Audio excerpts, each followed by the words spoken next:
Hello दोस्तों, स्वागत है आपके अपने यूट्यूब चैनल रैंक वन पर। आशा करते हैं आप सब लोग अच्छे होंगे और अपनी प्रिपरेशन में अच्छे से लगे होंगे। अगर आपने भी रेलवे ग्रुप डी का एग्जाम दिया था तो आप भी अब यही इस चीज़ का ही इंतजार कर रहे होंगे कि आखिरकार इसकी कट ऑफ क्या रह सकती है, क्योंकि आंसर की आने के बाद केवल आपको इसी चीज़ का इंतजार रहेगा कि आखिरकार हमारा कितने अंकों पर सिलेक्शन हो जाएगा। आंसर के आने के बाद भी अगर आपके अंक अच्छे खासे बन रहे हैं तो भी आपके मन में एक चिंता रहेगी कि आखिरकार इसकी कट ऑफ क्या रह सकती है। तो हमने इस क्लास में एक एक पॉइंट समझाया है कि आखिरकार आपकी कट ऑफ क्या रह सकती है और बच्चे अधिकतर कहाँ तक करके आ रहे हैं, जिससे कि आपको खुद ही अंदाजा हो जाएगा कि इस बार की कट ऑफ क्या रह सकती है। हमारी बताई हुई कट ऑफ के आसपास अगर आपके नंबर बन रहे हैं तो आप 100% है कि आप पीईटी के लिए और फाइनल सेक्शन के लिए भी आपको बुला लिया जाएगा। तो शुरू करते हैं आज की इस महत्वपूर्ण क्लास को। अगर आप हमारे चैनल पर नए हैं तो हमारे चैनल को सब्सक्राइब कर लेंगे, क्योंकि हम रेलवे से जुड़ी हुई हर एक अपडेट आप तक सबसे पहले इस चैनल पे ही पहुंचाते हैं। तो शुरुआत करते हैं आज की इस महत्वपूर्ण क्लास की। फ्रेंड्स, आपने यूट्यूब पर देखा होगा बहुत से चैनलों पर बताया जा रहा है कि 2025 की जो कट ऑफ बनने वाली है वो क्या बनने वाली है। हर एक चैनल पर आपने जाकर देखा होगा और उसमें आपकी रेलवे ग्रुप डी की कट ऑफ अलग अलग बताई होगी, लेकिन हम जो इसमें कट ऑफ बताने वाले हैं उसमें आपको खुद भी अंदाजा हो जाएगा कि आखिरकार क्या कट ऑफ रह सकती है, क्योंकि ज़्यादा ना हाई जा सकती है और ना ही ज़्यादा लो जा सकती है। क्योंकि आपको पता है रेलवे ग्रुप डी 10वीं क्लास की भर्ती होती है, जिसमें कि अधिक से अधिक बच्चे फॉर्म भर देता है, लेकिन कंपटीशन लेवल ये नहीं रहता, ये आपको भी पता है। इसलिए आप एक एक पॉइंट समझते चलना कि आखिरकार एक्सपेक्टेड कट ऑफ 2025-26 की क्या रह सकती है ग्रुप डी के लिए। तो 25-26 मैंने इसलिए बोला क्योंकि 2025 में की अंतिम महीने में कुछ एग्जाम हुए थे और 26 में आपके एग्जाम अंतिम हुए हैं। तो आप ये मत समझना कि 2024 की वैकेंसी है तो 2025 क्यों लिखा है। मुझे पता है 2024 की वैकेंसी है, लेकिन मैंने पेपर हुआ है 2025 और 2026 में हुआ है, इसलिए 2025 और 26 लिखा है। तो हम चलते हैं और समझते चलिए। आप भी ध्यान से समझते चलिए कि आखिरकार आपकी कट ऑफ क्या रह सकती है, क्योंकि आपने बहुत सी वीडियो देख ली होंगी जिसमें आपको अलग अलग कट ऑफ बताई होगी। तो सबसे पहले आपको एक थोड़ा सा डाटा दे दें कि इस बार की जो वैकेंसी आई थी उसके लिए कितना फॉर्म अप्लाई किया गया था, जिसमें आपको अंदाजा हो जाएगी कितना इस बार कंपटीशन लेवल रहा है। क्योंकि आपने किसी न किसी जोन से डाला होगा, आप उस जोन से देख लें कि आपने किस जोन से डाला है कि उसमें कितने बच्चे फाइट कर रहे हैं। टोटल आपको बताएं तो इस बार का आपका डाटा ये कई बार आपने देख भी लिया होगा और बार बार हर एक यूट्यूब चैनल बता रहा है कि 1,08,00,000 फॉर्म इस बार भरा हुआ है। तो आप देख लेंगे आपने जिस जोन से डाला है और किस कैटेगरी से आप आते हैं उसमें कितनी फॉर्म अप्लाई हुए हैं और इसमें कितने कंपटीशन बच्चे फाइट कर रहे हैं। आगे चलते हैं।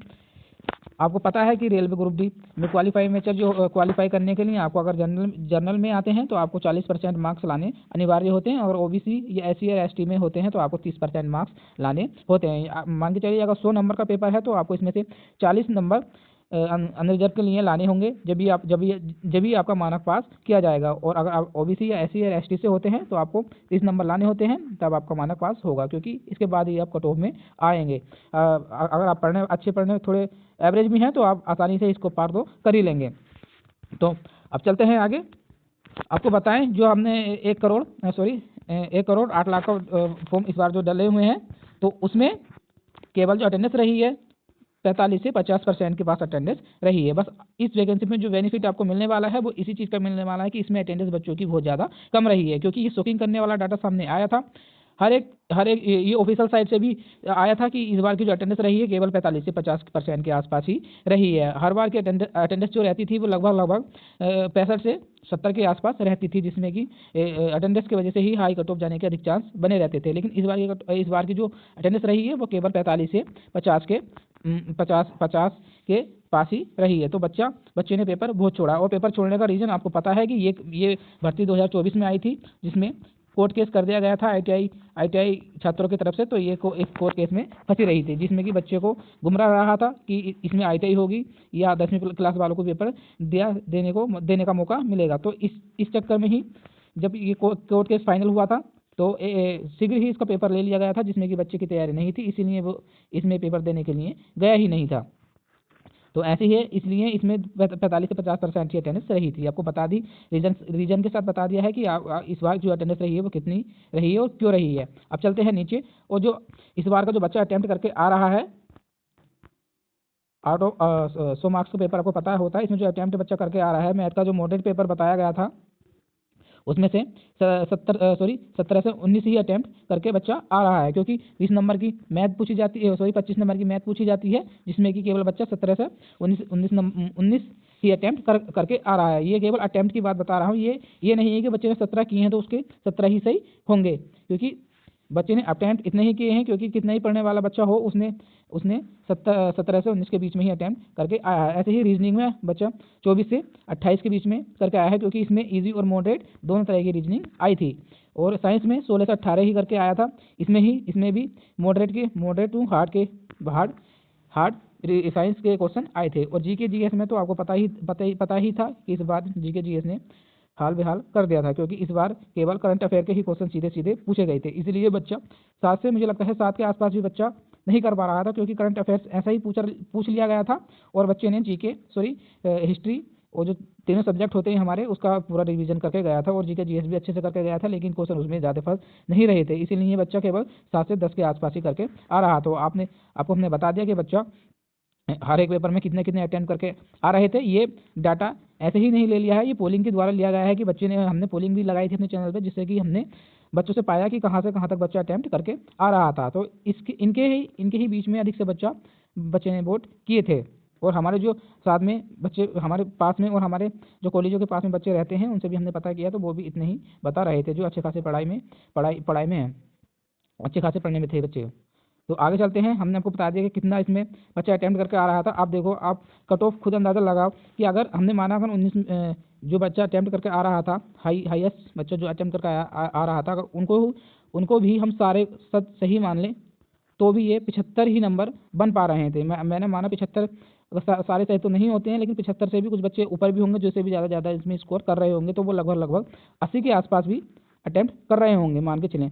और अगर लोएस्ट हम लें, ये लोएस्ट तो नहीं कह सकते, लेकिन हमने माना कि जो लोएस्ट हमने लिया है कि मतलब इतने बच्चे इसमें अटेम्प्ट कर रहे हैं, तो वो केवल 64 तक ही सही कर पाएंगे। और सारे भी सही मान लें, हमने माना 64 नहीं तो 70 और भी बच्चे होंगे जो हमारे पास डाटा नहीं आया है, तो 70 आसानी से वो कर रहे होंगे। अटेम्प्ट की बात बता रहा हूँ बस खाली।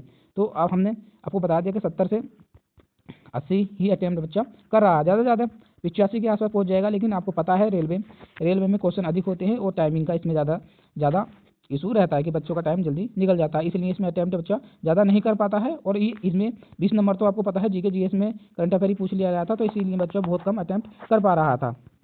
आपको हम कट ऑफ बता दें कि इस बार कट ऑफ क्या रह सकती है। आपको हमने बता दिया कितना अटेम्प्ट बच्चे करके आ रहे थे और कितने इसमें मार्क्स बच्चों के बन सकते हैं। अगर हम सबको ही सही मान लें तो भी कितने मार्क्स बन सकते हैं। अगर आपको हम कट ऑफ बताएं तो जोन वाइज आपको पता है कट ऑफ रखती है।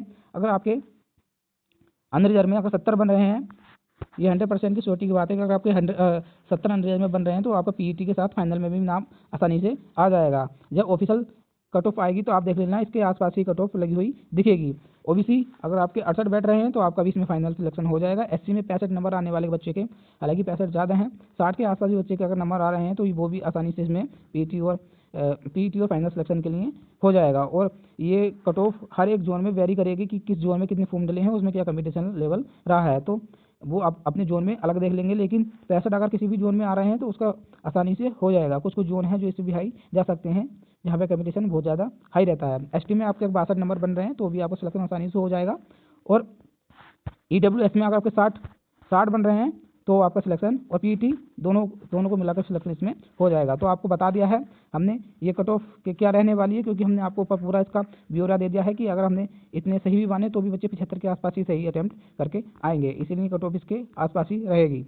तो देख लेंगे, अगर आपके इस रेंज में नंबर आ रहे हैं, तो आप अब पीईटी के लिए तैयारी कर सकते हैं। और बाकी अगर आपको ऐसी ही क्लासेस और भी चाहिए, तो हमको कमेंट कर देंगे कि हमें आपको किस जोन पे कट ऑफ की क्लास चाहिए, तो हम उसके लिए भी आपको इसमें बता देंगे। तो आप मिलते हैं किसी ऐसी वीडियो के, जब तक के लिए धन्यवाद। जय हिंद।